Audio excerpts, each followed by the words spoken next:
Pues muchísimas gracias. La verdad es un honor poder moderar este panel y poder platicar. Más que platicar de temas o datos, creo que lo más importante y lo más relevante es platicar de la visión de tres personas en tres estados diferentes que crearon esta capacidad que hoy tiene el Gran Bajío para poder integrarse y para poder seguir siendo un pilar del desarrollo económico del país. Simplemente voy a dar algunos anécdotas que en lo personal me tocó vivir en el tiempo que estuve en el gobierno de Querétaro del 2003 al 2015. Me tocó competir en muchas ocasiones inversiones con Aguascalientes, con Guanajuato, y siempre era una competencia, o sea, siempre era quién llega, a dónde llegan, y primero y segundo, y nos ganaban, y las empresas iban y pedían los incentivos con una y luego con el otro, y era todo y creo que sigue siendo hoy lo mismo. Pero al final, la segunda planta de Nissan que me tocó competir, o las plantas que hoy están en Aguascalientes de Toyota, Honda y Mazda que me tocó competir, o el clúster aeronáutico que hoy está en Querétaro que nos tocó competir contra Guanajuato, pues es una realidad de que impactaron de manera positiva a toda la región. No se puede pensar en un desarrollo de la industria automotriz en el Bajío sin lo que pasó en Aguascalientes con Nissan o lo que pasó antes en General Motors con Guanajuato. Entonces, creo que, o lo que está pasando hoy en la industria aeronáutica con Querétaro y con Chihuahua, que ya lo manejaba el maestro Iker, y creo que las oportunidades van a seguir viniendo en otros sectores, en otras áreas, pero al final de eso se trata un poco el Gran Bajío. ¿Cómo aprovechamos lo que ya tenemos, lo que ya se creó? Y sobre todo, hoy, como les decía, es más bien una charla para entender cuál era la visión de estos tres personajes que hoy nos acompañan y que crearon esto que hoy, la verdad, es un polo de desarrollo de México. Le doy la palabra a Julio, que quiere ponerle jiribilla al asunto, pero… Bueno, más que jiribilla, yo lo que diría, pues esto podría resultar en ser una como canción de Pedro Infante. Si preguntamos quién hizo qué y quién hizo cuánto, pues los tres fueron muy buenos, la verdad. Entonces yo quiero que sigan siendo amigos los tres invitados nuestros, a los cuales aprecio muchísimo. Pepe Calzada, lo aprecio. Juan Carlos Romero, ahí anda dando el puñito. Gobernador, dáselo para la foto, por favor, tu lado izquierdo, Pepe Calzada. Si no, vamos a empezar con que no, que tan amigos y no sé qué. Y mi querido Juan Carlos, y también muy querido Juan Carlos Romero Hicks, y desde luego don Carlos Lozano. Voy a ser indiscreto una vez más, y don Carlos Lozano el día de ayer, él personalmente, en una amable llamada que me hizo para decir que ya estaba en la Ciudad de México, me dijo: tú preséntame como el abuelo del Bajío. Y le dije: don Carlos, vamos a acabar mal, usted y yo nunca me va a volver a hablar. Me dijo: tú hazlo así porque realmente me tocó a mí iniciar hace mucho tiempo estas andanzas, y así me consta, y así quisiera yo que don Carlos Lozano, si nos hiciera favor, nos comentara una entradita y hacer esto una charla dinámica en la cual nos puedan ilustrar de ese paso por el Bajío. Gracias. Muchas gracias, muy buenos días y muchas gracias por la invitación. Es un gusto venir a platicar un poco de una historia de muchos años. Quiero decirles que la primera vez que fui secretario de Desarrollo Económico en Aguascalientes fue en 1974, 1980, o sea, tenía 24 años de edad. Después fui secretario con Rodolfo Landeros, ahí fui la primera vez con Esparza Reyes, y me dieron ese puesto porque ya no había otro, porque no había, en aquel entonces, no había conciencia de lo que significaba las áreas de desarrollo y promoción económica. Y entonces, al final de cuentas, dijo el gobernador: ¿qué estudió? Y le dijeron: es ingeniero industrial. Ah, pues que vamos inventando la oficina de fomento. Todavía no había en el país, en los diferentes estados, no había oficinas de fomento. O sea, ahí prácticamente se inició, y con un nivel que empecé de director dependiendo de la Secretaría de Gobierno, a nivel que se llegó de crear una Secretaría de Desarrollo Económico con Rodolfo Landeros en el 80-86, y luego con Otto Granados fui también secretario de Desarrollo Económico, y luego fui secretario de Desarrollo Económico en Zacatecas, que creo que por aquí andan algunos compañeros, desde aquí un abrazo. Una gran experiencia, ir de la A a la Z. Y finalmente, por quinta vez, fui secretario de Desarrollo Económico, siendo gobernador. Y siendo gobernador le dediqué, por eso me dio mucho gusto oír al señor gobernador de Guanajuato ahorita con la precisión que se refirió a todos los temas de desarrollo económico, porque se ve que está totalmente involucrado en él. No se puede hablar ese lenguaje más que si se vive a diario, y él lo felicité por ese tema, y decirles que esto no tiene principio ni tiene fin. Cuando iniciamos en 1974 las áreas de promoción económica, prácticamente era un tema que se desdeñaba, porque los gobiernos los gobiernos federales hacían las cosas y no lo hacía el sector privado. Y al revés de lo que se cree de Aguascalientes, quiero decirles que no se empezó con Nissan, aunque Nissan es la primera planta que se establece en el Bajío. Hubo plantas más importantes que siguen en Aguascalientes y que nada más que no les gusta mucho la presencia pública, pero está, por ejemplo, Texas Instruments, que se instaló en 1979, que ha crecido al grado, bueno, ha evolucionado la empresa, pero es de electrónica y la vendieron en el tiempo, y hoy una parte de esa empresa se llama Sensata, tiene más de 6,000 mujeres trabajando en Aguascalientes en la industria electrónica de precisión. Y se instaló en aquel entonces también otra planta que fue muy importante, que era Xerox. Y decirles que entonces no había posibilidades de invertir con el 100% de inversión extranjera en una empresa, y ahí se comenzaron a abrir los criterios. Pero fue un tema que me ha dado muchas satisfacciones y me ha permitido ver cambiar la economía de mi estado de una manera radical, de ser un estado eminentemente agrícola con la industria de la confección, con lo que quedaba del ferrocarril, cambió a ser un estado moderno, y se creó un círculo virtuoso que lo competíamos con Guanajuato, que lo competíamos con Querétaro. Mi querido Pepe Calzada, le hablaba yo los principios de mes, y no me quería contestar el teléfono porque sabía que si yo le hablaba ya le había ganado, y que si él me hablaba yo no le contestaba porque sabía que había ganado él el primer lugar y Aguascalientes había quedado en segundo. Y siempre fue una competencia sana que elevó los niveles de desarrollo de la región, y ver lo que hoy es Guanajuato y ver lo que hoy es Querétaro y ver la transformación que ha tenido Aguascalientes solamente con trabajos como estos y continuidad. Déjenme y les platico que cuando estaba yo en la secundaria, en tercer año de secundaria, tenía un maestro que se llamaba René Velázquez en el Colegio Marista, y él me platicó que cuando lo enviaron a estudiar a Roma, iba en el avión y le tocó de compañero en el avión un personaje, el director de mercadotecnia de Coca-Cola, y que le dijo él en el avión que dice que los vuelos de avión eran muy largos, iban bajando cada determinado lugar. Y entonces se hizo amigo de este compañero director de Coca-Cola, y el director de Coca-Cola le preguntó, el hermano Marista le preguntó, oiga, si hacemos una encuesta en el avión, fíjense hace cuántos años para que yo estuviera en secundaria, hace 60 años, y que le preguntó, ¿por qué si le hacemos una encuesta en el avión y les preguntamos cuál es el refresco, todo el mundo va a decir que el refresco es la Coca-Cola? Fíjense hace cuántos años ya la Coca-Cola era la Coca-Cola y sigue siendo la Coca-Cola.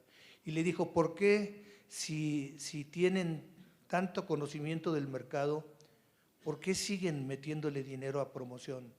Y que le dijo, a ver, ¿cómo te lo explico? ¿Cómo te lo explico? Y le dijo, mira, el avión ya va volando, apágale y verás lo que le pasa. Así está la promoción económica. Muchas gracias.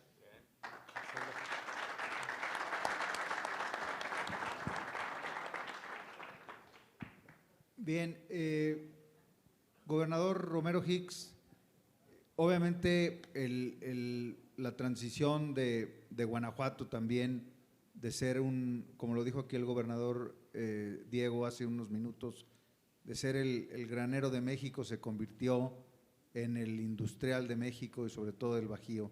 A usted le tocó esta transformación hace ya muchos años en su papel como gobernador, pero también fue punta de lanza de lo que esto impactó en toda la región. Si nos regala sus comentarios, por favor. Muchas gracias por la invitación. Gracias por su tiempo y un privilegio compartir con dos grandes gobernadores nuestras visiones. Aquí hay juventud acumulada.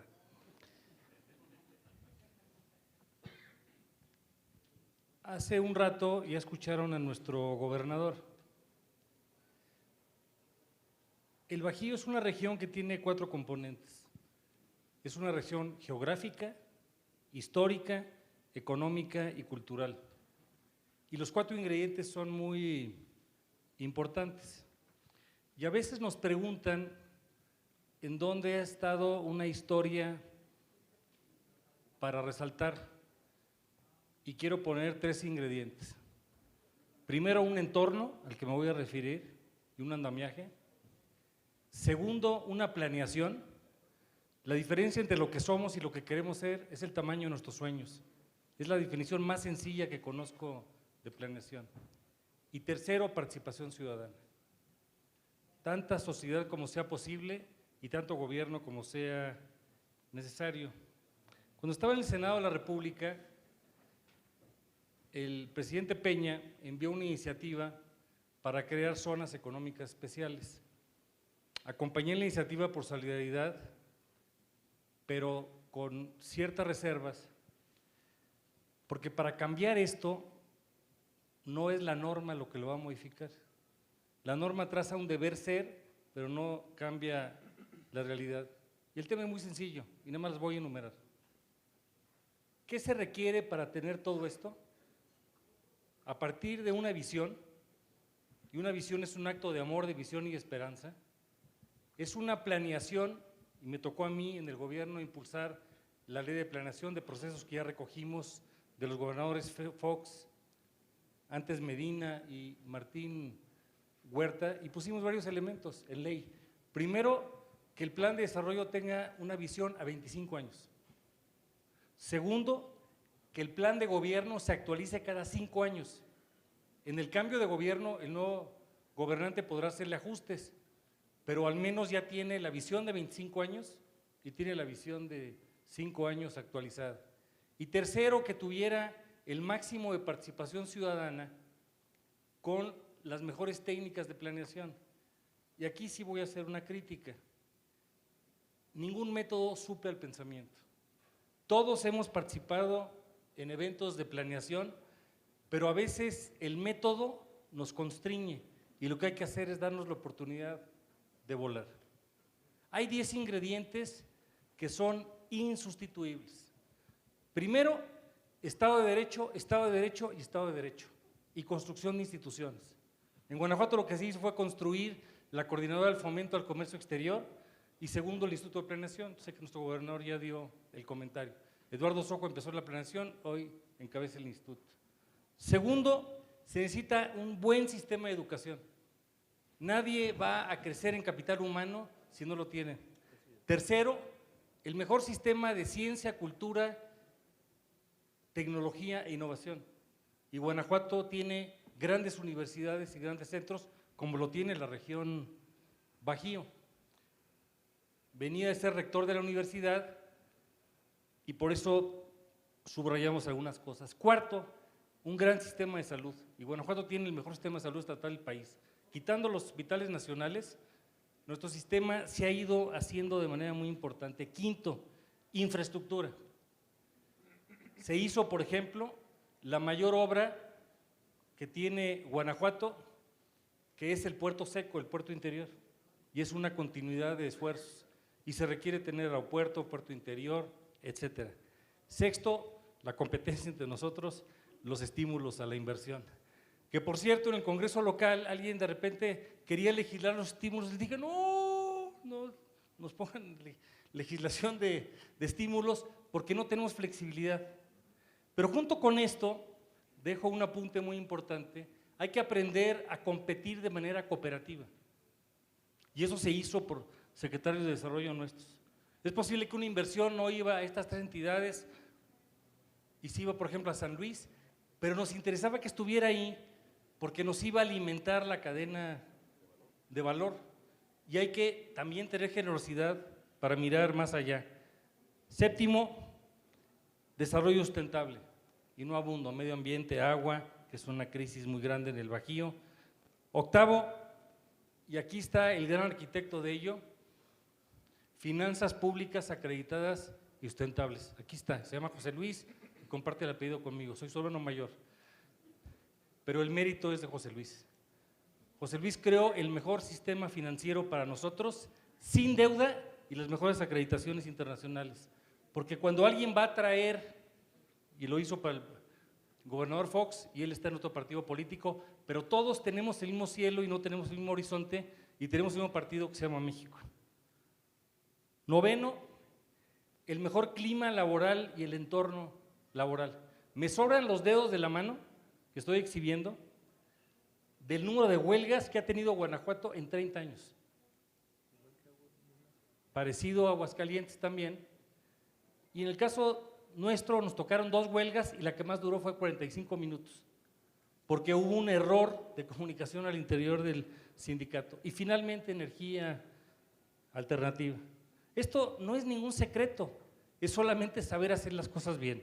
Estado de Derecho, sistema de educación, ciencia, cultura, tecnología e innovación, sistema de salud, infraestructura, estímulos a la inversión, desarrollo sustentable, buenas finanzas públicas, buen clima y entorno laboral y una energía alternativa. Y más allá de esto, se requiere proyecto, liderazgo y equipo, lo que dice Warren Bennis cuando estuvo en MIT. Y en estos estados se ha regresado a tener eso, proyecto, liderazgo y equipo, sin sesgos de partido y de ideología, que también es muy importante, para que se vea cuál es la continuidad y cómo es que podemos hacer las cosas de manera distinta. En otra intervención platicaré del futuro, de lo que no hemos hecho y de lo mucho que podemos hacer. Es un orgullo ver en retrospectiva la enorme cantidad de mujeres y hombres que han contribuido a lo que hoy estamos describiendo. Muchas gracias. Gracias, Juan Carlos. La verdad es que emociona mucho escuchar esto, porque en muchos momentos nos tocó acompañar esto que se está platicando, entonces no, para nosotros no es nuevo, sí digno de reconocimiento. Mi querido Pepe Calzada, un gobernador al que aprecio, al que respeto y al que admiré también como gobernador, como amigo lo sigo haciendo, como persona, con tu familia y todo, pero fuiste un gobernador que a mí me llamó mucho la atención tu gestión, a pesar de tu secretario de Desarrollo, no te creas, no, perdón. Perdón, digo, gracias al gran secretario de Desarrollo Económico que tuviste. La verdad es que el privilegio de conocer a Marcelo, no hay momento u oportunidad en la cual no salgas a nuestra mente cuando vemos ese Querétaro, cuando vemos ese clúster aeronáutico y otras muchas cosas más. Me da muchísimo gusto que estés aquí y que nos puedas platicar tu punto de vista. Muchas gracias, Julio. Pues primero agradezco mucho a Julio Di Vela y a Marcelo López, Fede, que también por aquí está mi estimado Fede, que nos hayan invitado a participar. Saludo al gobernador Romero Hicks y al gobernador Lozano, que también son, digamos, fueron fuente de progreso en sus entidades, y con ellos siempre compartí experiencias y circunstancias positivas para mi entidad. Pero primero les hago una reflexión.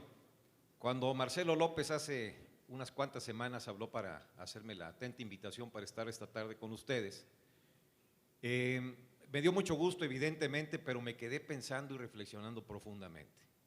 Es decir, cuando te invitan a hablar del pasado, es que ya estás viejo.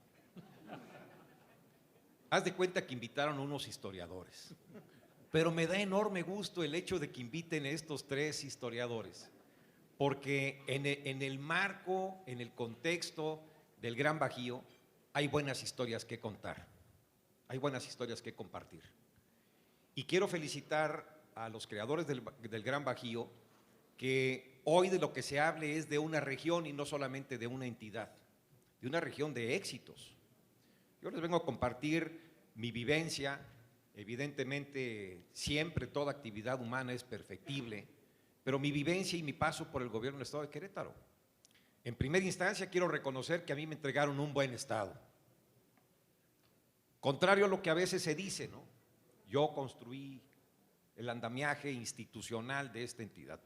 Mentira, ahí me entregaron un buen Estado. Querétaro, hace unos momentos que escuchábamos a José Ángel Gurría, que es un mexicano ejemplar, decía y señalaba cuánto había crecido México en los últimos X número de años. Bueno, Querétaro ha crecido al 5% 40 años seguidos. 40 años seguidos. Es decir, quienes tenemos la oportunidad de gobernar,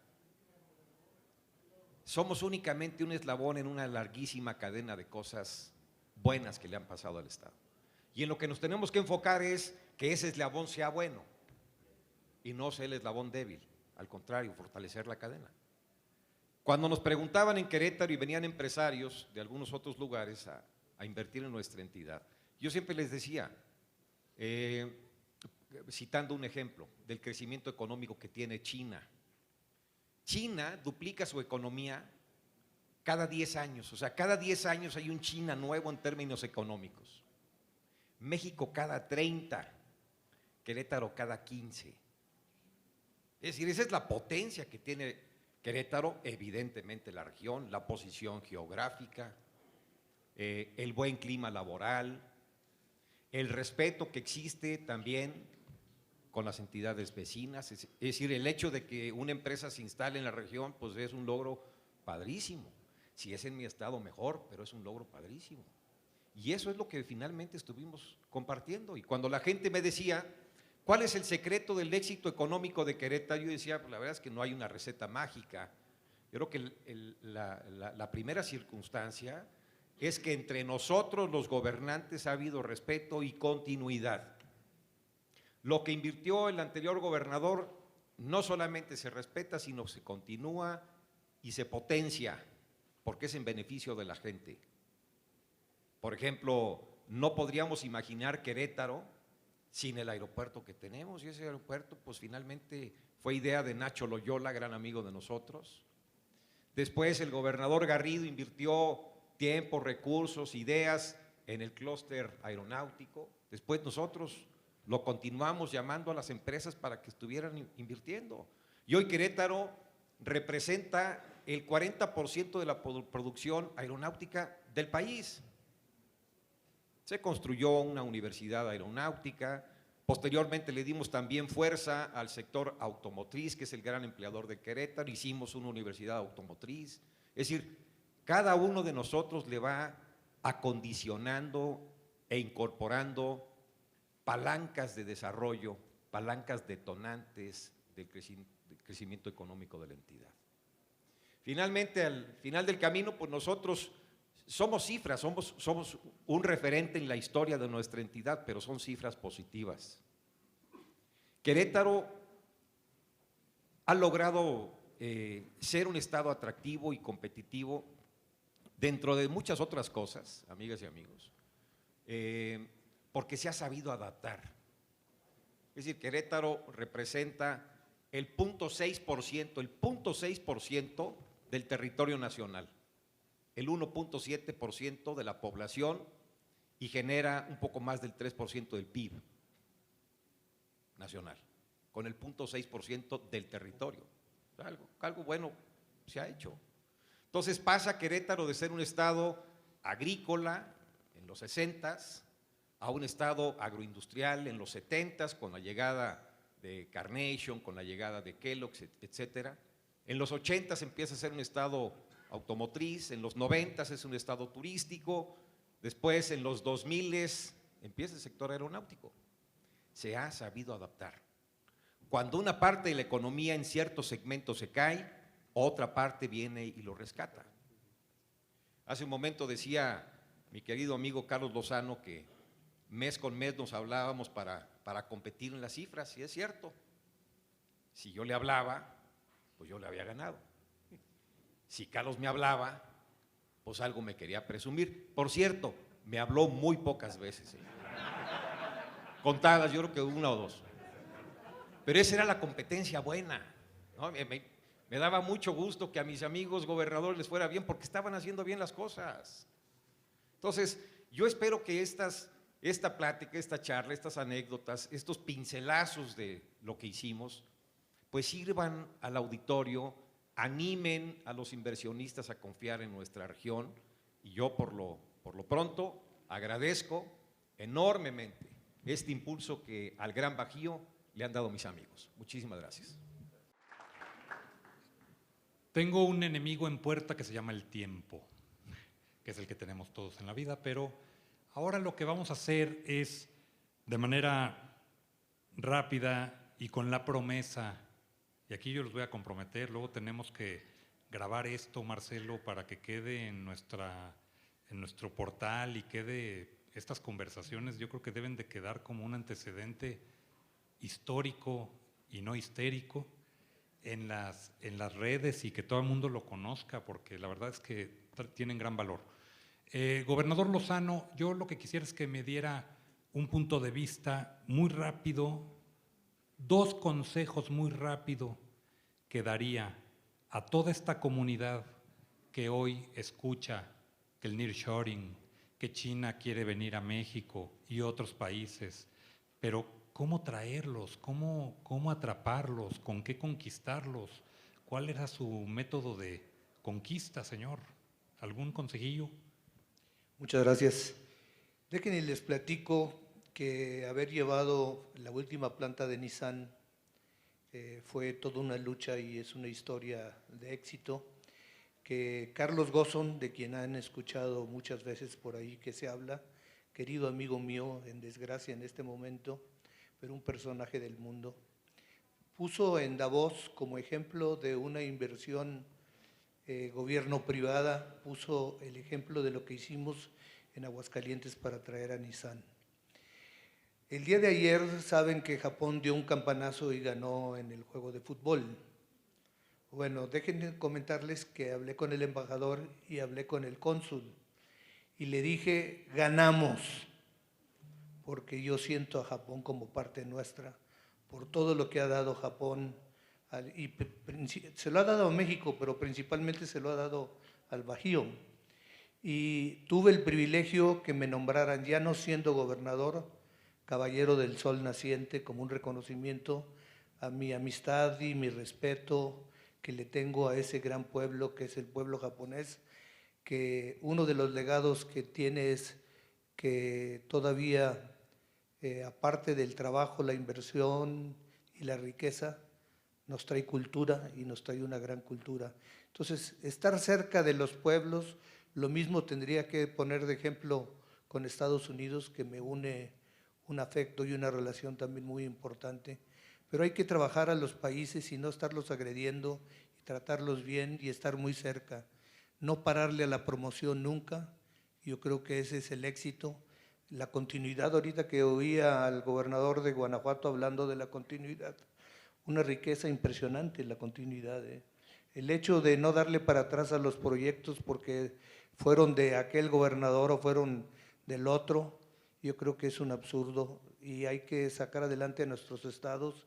Yo hoy tengo una gobernadora que le deseo la mejor de las suertes y estoy listo para ayudar en lo que yo pueda, que le ayude a mi estado, que es un bello ejemplo de lo que significa el trabajo y la convicción.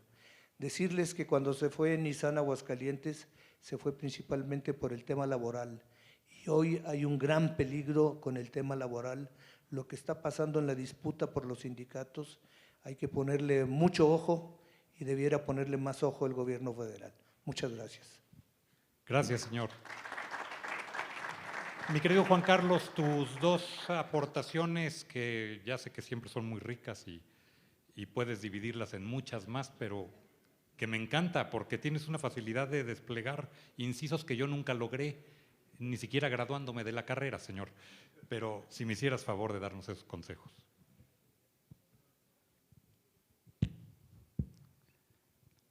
Necesitamos redefinir de manera muy amplia el concepto de región. Y por eso empecé diciendo que la región tiene elementos geográficos, históricos, culturales y de otra naturaleza. Porque pensamos en geografía. y hay que pensar en cadenas y hay que pensar en otras cosas. Segundo, ya lo comentamos, hay que competir de manera cooperativa y ver esto de una manera más amplia. Voy a exceder los dos. Tercero, hay que hacer un andamiaje regional con estímulos, con elementos legales, en fin. Porque algo que no existe en México, y sí lo hay en otros países del mundo, es la planeación regional. No hay planeación regional. Y lo vemos en Alemania o lo vemos en España, y ellos sí han sabido hacer eso de una manera distinta. No para caer como el sopilote estreñido que planea y no obra, sino para realmente hacer cosas sumamente significativas. Y finalmente hay que sistematizar la experiencia de aprendizaje. Hay que redefinir las vocaciones y tener mucha paciencia. Recuerdo, y seguramente le pasó a Pepe y a Carlos, regresábamos de una gira, ¿quién se va a venir? Las personas creen que uno va a Europa o va a Asia y toca la puerta, oiga, soy el gobernador, fíjese que se me está ocurriendo que a ver si usted se puede ir al Bajío, pues no es el caso. Hay inversiones que son noviazgos de años y que para hacer matrimonios necesitan realmente tener un amor y una visión de carácter compartido. Aquí que hay grandes liderazgos, necesitamos sobre todo esa participación ciudadana, para que sea la convicción ciudadana el actor estelar de la democracia el que influya sobre los gobiernos, porque ningún gobernante es suficientemente sabio ni suficientemente incluyente para hacer estas cosas. Ya no tenemos el país de un solo hombre, necesitamos ciudadanía y aquí está presente, y finalmente innovación. Las economías del mundo se mueven con innovación, es el motor. Innovar consiste en pensar en lo que nadie ha pensado, es el México que necesitamos. Gracias, Juan Carlos. Querido Pepe, tu conclusión y tus aportaciones, si nos hicieras favor. Sí, cómo no, Julio, muchas gracias. Bueno, mi experiencia personal es que, digamos, el éxito económico de nuestras entidades o de nuestra región parte de una cuestión que es elemental. Es decir, el gobernador es el gran gestor, es el representante de la gestoría institucional para atraer inversión. Los empresarios quieren tocar, quieren sentir, quieren platicar, quieren certeza del gobernante. En Querétaro, gran parte de nuestra agenda era precisamente eso, ir a las empresas, pero atender y ser empáticos con los empresarios que querían invertir. Ellos quieren sentirte. Hay muchas empresas que tienen proyectos de expansión, pero hay muchas empresas nuevas y escuchan todas estas circunstancias con respecto a nuestro país. También muchas cosas buenas con respecto a nuestra región. Entonces el gobernador es el gran exponente. Tengo una anécdota que compartí con Marcelo, que les comparto, porque un día estábamos tratando de traernos una inversión y llegaron aquellas personas y nos dijeron, oiga, gobernador, lo que pasa es que pues ustedes nos ofrecen X cosas y este otro estado, que no lo cito, pero este estado nos ofrece mucho más. Y entonces, pues a mí no me quedó más que tratar de convencerlos. De otra manera les dije, no se casen por dinero. Cuando se casen, cásense por amor. No por dinero, porque se van a arrepentir y se van a acabar divorciando. Y eso pasó con muchas empresas. ¿Por qué? Porque en Querétaro mi obligación era decirle a los empresarios qué teníamos para ofrecerles, y no necesariamente era un grant, era un dinero para que vinieran al Estado. Les ofrecíamos seguridad social, seguridad jurídica, les ofrecíamos seguridad patrimonial, les ofrecíamos no huelgas en más de 30 años, les ofrecíamos infraestructura, les ofrecíamos municipios que tienen recaudación suficiente para darle a su gente calidad de vida. A nosotros, yo recuerdo que cada año decías, mi gran logro es que mi economía creció al 5, al 7, mi gran logro es que mi desempleo está por debajo del X, del 3%. Yo creo que hoy la medición de los gobernantes tiene que ver, más allá de cifras particulares, con una general, que es calidad de vida. Esa engloba absolutamente todas de las que hemos hablado y esa realmente sí nos señala si la gente que está ahí está teniendo esta exposición y esta calidad que tiene el hecho de haber decidido invertir en nuestro Estado y vivir precisamente ahí. Yo les agradezco mucho, Julio, Marcelo, a mis compañeros, gobernador Romero Hicks, y a mi querido Carlos Lozano por esta gran oportunidad. Muchas gracias. Muchas gracias. Bueno, queridos amigos, finalmente voy a pedir una cosa que no he pedido, creo que nunca, en un foro. Y lo voy a hacer hoy porque esto lo amerita.